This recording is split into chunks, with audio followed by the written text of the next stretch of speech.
Welcome to the March Long Spoon tabletop conversation of the year 2023. Hi, I'm Robert. I'm Suzanne. I'm Sandra. And I'm Suzanne. And Christina. Yes, welcome. We are uh, working with the Long Spoon here, and this conversation of the 3 points that we are addressing in the Long Spoon, this conversation is going to be the one about letting go of being wrong. And that's the third conversation we Yeah. just out. Yeah. So listen to that pause. I know. How wrong is that to get Pause. started on a tabletop conversation? Actually, I think that's been one of our focuses of all of all this work is letting go of being wrong. Yes. Yeah. Because if you're holding on to the fear of being wrong, then you can never find out what's right. That's true. That's true. And you really can never find out anything new because you might be wrong. Yeah. And we were just having a discussion before we started this about when Suzanne and I first started, and with the paintings that we did together at the same time, we would cross over each other's marks, and it would be a deep breath to get used to something that obviously if you're doing it, you feel it's just perfectly right, and then someone comes across what you've done. How could that be right also? How could two things that are so different be so right? And that's the letting go, because something new and if you bigger feel they're comes wrong, out of it. Yeah, because they crossed over. then you just stops you in your tracks. Yeah, but then you You have don't no ad- new conversation. You don't advance. Yeah. And then your wrong is more your journey than where you're really going. Mm-hmm. And so we had to, we felt that burn of one of us crossing over. If you're doing certain colors on part of the painting and you've already seen it, like Robert said, tell him about the I Oh, love that like about if the someone, flower. if someone's, for instance, as an example, drawing a daisy, and they've already painted the center yellow, and now they're going around, and each petal is white, and they come almost to the last one, and then the other person paints that last petal purple. Well, what? What is going on with that? How could that possibly be right? But what happens when that's allowed? What more comes out of that? After you keep exploring that, you start finding that all at once when you're going to do a piece of work, that you're like, oh my God, thank heavens I don't have to do this by myself. Yeah. Because when there's no news, there's no new news. And so when Robert and I do it together, for us it's like it's full of new news, because every time we do that, the other person is brought in a new perspective, and you get to see something new and learn something new, and you get so excited about that that you're not worried about being wrong anymore. Yeah. I've always liked new news better than old news. Yeah. Old news is so old that new news is much better. Besides, let's get back to that daisy for a second. Probably in some unknown mountain valley, way up in the Himalayas in Tibet, there's probably a single daisy growing right now with one purple petal. Yes. Who's to say that isn't happening? Well, in life, if you have it all predestined the way you vision it, then you really don't have room for anybody else. Yeah. But if you let go of that, and that's in all of its intensity, that's what we explore, because we explore it as a couple that create completely together, and we do everything together, and then we explore it with three other people, another couple that does their life together, and then Sandra, who lives her own solitary, but also with Part of part of include. all five of us. So Right. we got all these different numbers, and we scatter them up and we combine them. Sometimes, we're working in threes or twos or ones, all the numbers, or fives or fours, and we have to always deal with letting go Yes. Yeah. of being wrong. Mm-hmm. Because if we hold on to it, we will have no new ideas, and most of all, we will be burning in our emotionary energy because we have not yet been able to explore. Well, the exhaustion of And the having to be that's right rough. all the time would just be such a burden. Yeah, it But would. like Christina, you said earlier. I mean, we're kind of taught that way. It's in our culture that you most certainly should be right if at all possible. And there's And you expect that of all your leaders. in the They should never be wrong. exploration, but all the inventors, all the explorers, All the mothers and they fathers. they all left on the wrong foot, so that they could find out things that were new. And this idea, we don't just say, talk it and say, oh, that is a great idea, or I'm going to try to do that someday. We apply it every day. Right. Hmm. And so we apply it in all situations, and we're always exploring the effect of it And here we work. and where it is that we can't let go of being wrong, Yeah, and where we can. and with the long spoon we're talking about, here's a long table that is being laid out with all these different morsels of information and imagery and audio and video and all that, but it's the bowls that are set on the table they don't all match, so can you imagine a sense that place settings all had to match, and then there was a time when suddenly it was really cool to have mismatched things and then have these very eclectic settings of them being different colors and different designs, and how fun that was and how different that was. That came about because someone said, wait a minute, what about this? Let's try this instead. I'm And- noticing that with people's socks now, which I've I always saw been that. a big fan That of. is so funny. Something I saw, I think it was today or yesterday, there was someone, It was the Some- Ukrainian chef. Wasn't it? that's right, yeah, he had two different colored socks on. Yeah. Yeah, that's so cool. So it's a thing now. That is a Well, thing. I think That's one good. of the things that the key words that you keep bringing up is the whole thing about exploration. And I know for myself, at some point, or constantly, I have to remind myself the challenge is to remember that the exploration, the seeking, matters more than anything else that you've preconceived or always held on to or thought that you knew or thought that you believed, and being willing to suspend that in deference to exploring something new, something you hadn't thought possible, something, and it always brings a new perspective which can flip everything on its ear. But the things that felt impossible, the things that you didn't think were going to shift, or that you thought you didn't want to shift because you didn't know what might be on the other side of that, it's really been the coolest thing is to when you can step into just that the goal, the thing that you want more than anything is the exploration.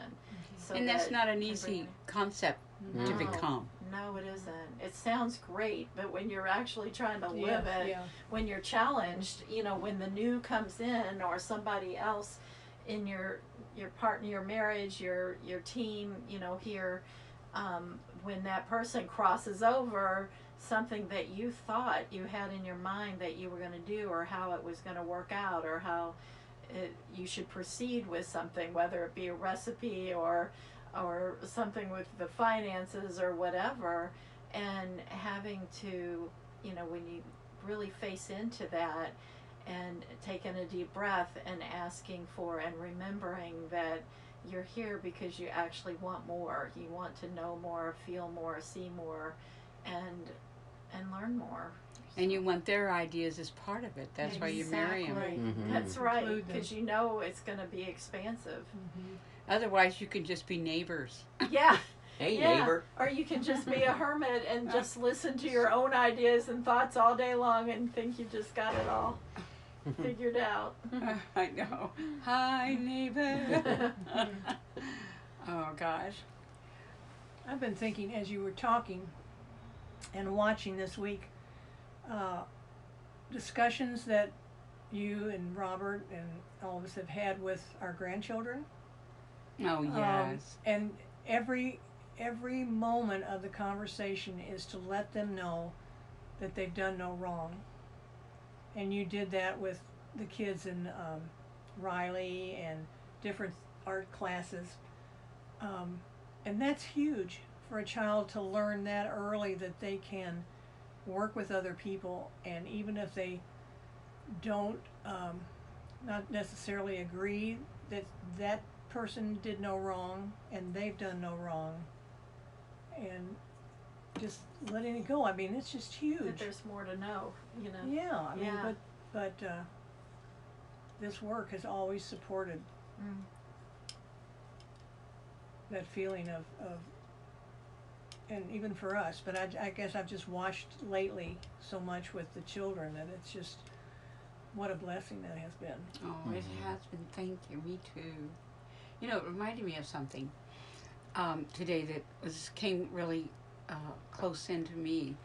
Was that in the alternative, we have the medical field, and then we have the alternative to the medical field, and we need another one. The alternative to the alternative. and what I've found that is like I went to California and I studied flower essence, and the flower essence was how the people were taught in it. Flower essence is an alternative, but they were trying to teach us to actually focus on. I wrote it in a focus on. What was that word I used, I'm Robert? trying to remember. Let's That see. letter. I'll come across it here in a moment, maybe. They focus on what's the symptoms of what's wrong. It's about being wrong, and they focus on the wrong. And even in the flower essences, they tell that what they focus on is the different kinds of idiosyncrasies or the different expressions and feelings that seem to be out of balance, that this flower will help address and help match up and rebalance. But that's not really when you really get to know the flowers. I knew that wasn't it then, and I know it even more now, is that when we did the Illuminaries. There it is. You said in the letter to, when I went to California, I took flower essence course, and I found that they taught us to look at the disturbance instead of what the soul is reaching for. That's huge. So it's like a flipped perspective on Yeah. how And to then work what with else that did with I say? empowerment. Let's see. I felt this wasn't the way I wanted to see it, and that's why I've always had confidence in you. Confidence in indeed, yeah. She's lovely that way. Mm-hmm. Is that is not right. That is too medical. Medical looks for disturbances, but the flower doesn't. Yeah. It is there to support the soul's reach, and so when I was looking at Gemos, it was just all this disturbance. You know, this person has this disturbance and that disturbance and that disturbance, and like when I did the luminaries, when I did the flower essences this summer, they were not called by the name of a disturbance, and disturbance didn't come into it. They were a combination of flowers and crystals, and the sun, and water, and time in space of light, and they came together, and what they came together was to create an essence that actually spoke for the soul's reach, and actually assisted with the soul's reach. So they were called Cathedral Climb. They were called portal opening. They were called assimilation of joy. They were called something about moving through intensity. I wrote that really, Robert. They were in that letter. You could just stay there. I'm going right back to it now. But what it was is that the medical field has its journey and has its way with the disturbance, and it's effective in many ways. But as you become more interested in your soul's reach, then those things don't speak to you in the same way. And so what I found is that when I did the luminaries, Robert, I can't read right now with one eye, so. Okay, so the luminaries were, let's see, one of them was a cathedral climb. Mm-hmm. Calming the opening is another one. These are different luminaries, and instead of saying all the And the luminaries, disturbances, it's really what the soul is reaching for, which is and what will support the soul in its reach. Yeah. Because in everyday life, you're not reaching for a cathedral climb, but you are You don't even on the know. mystical soul level. So Yeah. read some more. So the mycelial wisdom, wedded circumference, accelerated assimilation, I unbind the bound. And so each one has a code number. Mhm. FF1. Let's see, illuminary. How did I have that? Flower. Flower. Firefly, illuminate. FI. Thank you. Yeah. Flower illuminary, Mhm. and they had like 1, 2, 3. So each one of these is a number 1 or 2 or 3. Wedded circumference Mm-hmm. is another one. Accelerated assimilation, I unbind the bound, love potency, bodhisattva, cranial evolvement, oracle to self, speaking galactically, unification of hearts. Another one was called anchored, and another cutting through intensity, and another is safe in time, sacred connection, I will not be bound, and folding in the heart. Each one of these were the essences that you could Yeah, take. I think did this is about- so- it's just fantastic. Yeah. And I appreciate it today more than I ever have, because it never came together quite why that was special and why they were special. Mm-hmm. And it's like the next level is to heal ourselves through connecting with our soul's reach. Mm-hmm. And that is what our work is about. And that is the healing of, it's the, where it is not afraid of being, what was the thing? Not afraid of being wrong. Wrong. Letting go Mhm. of being Letting wrong. go. Yeah. When you think of it this way, you have let go of being wrong. When you think of it as where the disturbance is and what needs to be, what you're unbalanced in, and this and this and this, that's all about right and wrong. Mm-hmm. You're out of balance or you're in balance. Or you're too aggravated, you're not too aggravated. You're happy or you're not happy. You're happy or you're depressed. It's not a polarity. They do not work in polarity. And so what it really is, they combine together to assist the soul's reach. And so that's how they balance, how they actually help. Is it all once you have a new reference? It's not long, it's not a polarity reference, it's a soul reach reference. Instead of seeing ourselves as out of balance or too intense and not intense, maybe one day we're really intense because we are Valkyrie that day. We're actually at arms because there's something to be at arms about. Mm-hmm. And it may be something we actually know or something we don't. But the soul's reach is where we really see our bodies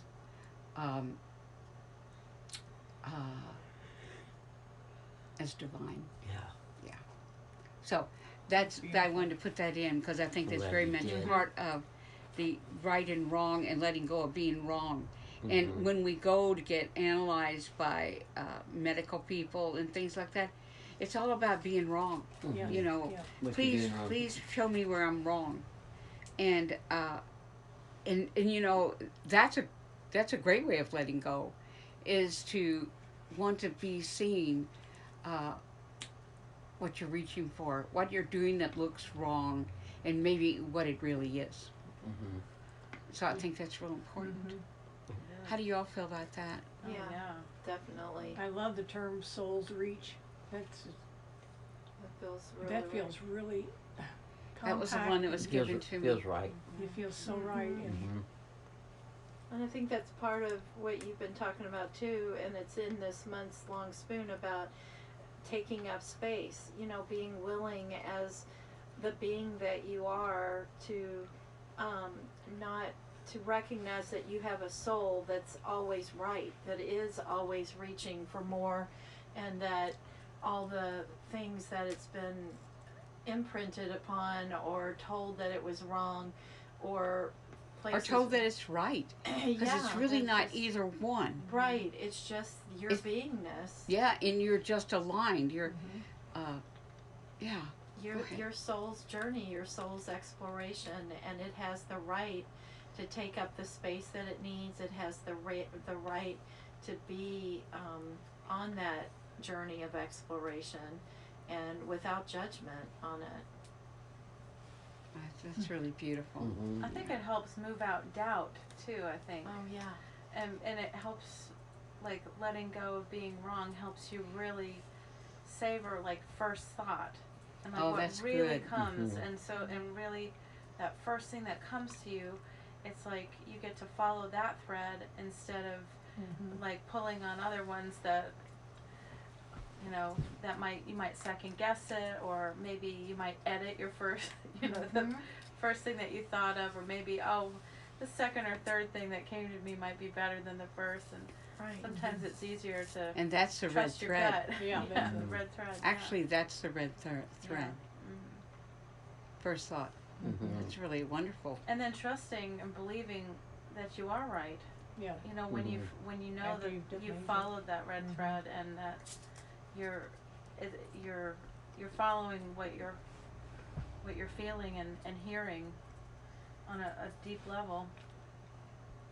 And there's the other part of it too for me, is that it's the allowing the right to change. It's like you're always right, but what is right is not set in concrete. It's like what's right in one moment may not be right in the next moment, and being willing and letting go of the fear of shift, allowing your answers to shift, of allowing what you thought was right to give way and surrender to something more I think to you have to- understand. Let go of the language of Yeah. right Yeah, and wrong. exactly. It's already. Mhm. But Yeah. for me, it feels like when something is when I'm checking, I'm looking for the exact mark, Yes. and that's a different kind. Exact is just exact. Mm-hmm. It doesn't have, but it could be another word. But the right and wrong is really a hard thing to let go of. Yes. When it's really not right or wrong, it just is. Yeah. But nobody Mhm. thinks that way Mhm. hardly. No, they don't. That's quite a practice for us to do that together. Mhm. Yeah. And it's worth it. I mean, we struggle at times,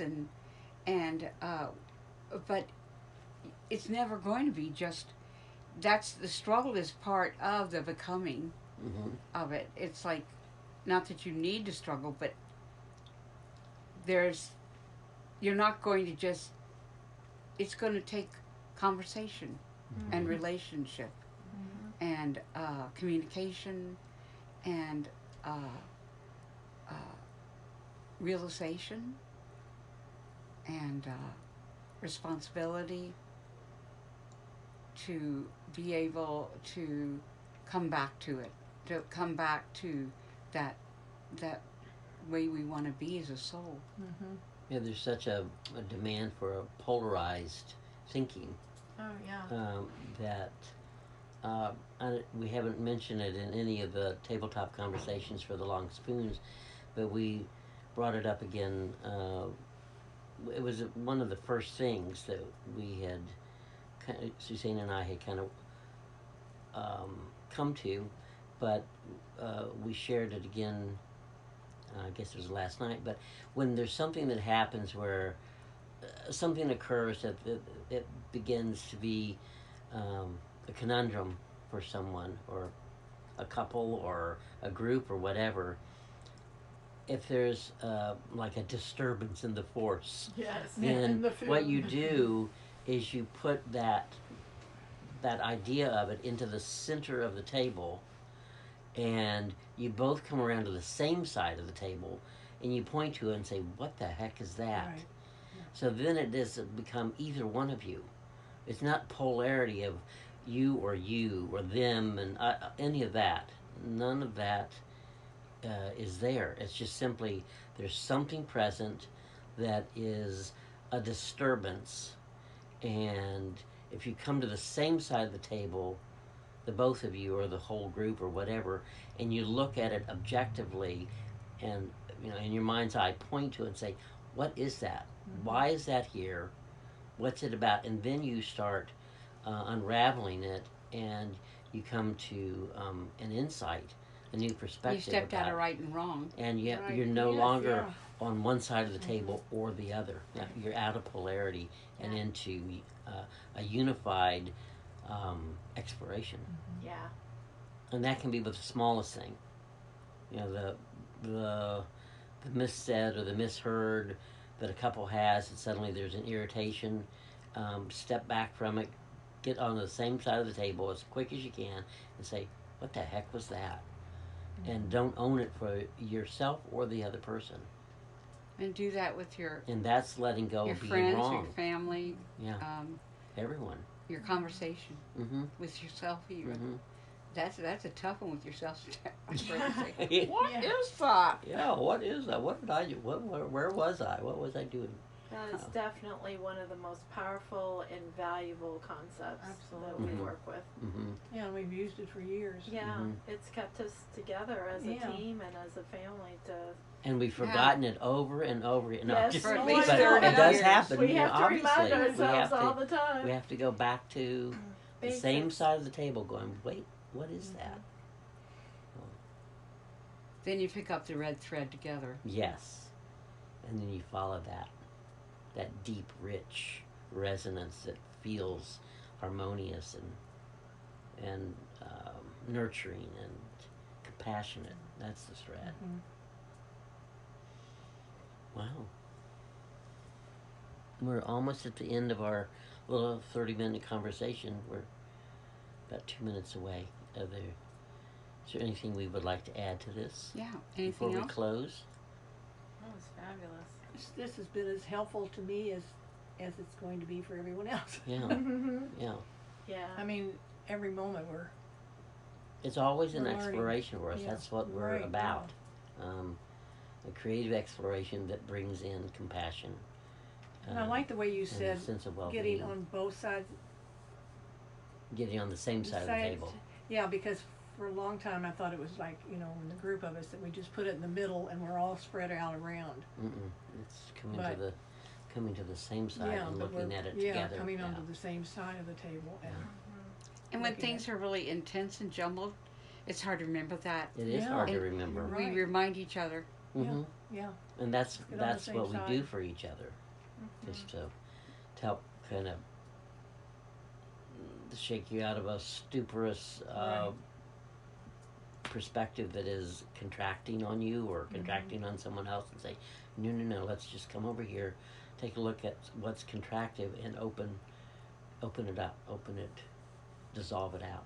With the intention we have in living, we all know that couldn't be us. Yeah. right. Yeah. Yeah. So, thank you for listening to yet another tabletop conversation for the Long Spoon. We hope it fed you like it fed us, because it sure did. It sure did. Letting does. go of Definitely. being wrong. You Letting know, go and of as being wrong, always, yes. these every month, the content of these always speaks to us right where we are. So Mhm. it is totally the concept of the long spoon, because it's feeding us, and as we're being fed, we're sharing it back with whoever's listening to this, because we know that hopefully if you're there, then that means you're in the position that you're To know. ready to receive and wanting to know more too. Yep. So, And this is a conversation for the whole world right now. yeah, Mhm. It's Is an important how one. they're going to let go of being wrong. that is So- the Oh, truth. stuck yes. there. You Yeah. really got it. So share that So we're out, going to have if to you live it will. ourselves for it to become big enough Uh-huh. that it moves other things. Mhm. Yeah. Oh, thank you for that. So just know that this and the rest of the content in the Long Spoon is designed specifically for this month as it unfolds, and it will continue to nurture us and you as well. Yeah, so Take a month to read it. Mm-hmm. Yep. Take your time. Come back to it Keep going back. as many times as you like. And don't forget, you can also go back through previous months now and Because we allow you to have them the as well. previous months Yeah. as it builds, so that you can reread things and Mhm. gradually move through. Yeah. So thanks again. And that's our gift. You all are the best hosts. Thanks for having us. Okay, that's it for now until April. April. Which month is that? Okay. Bye.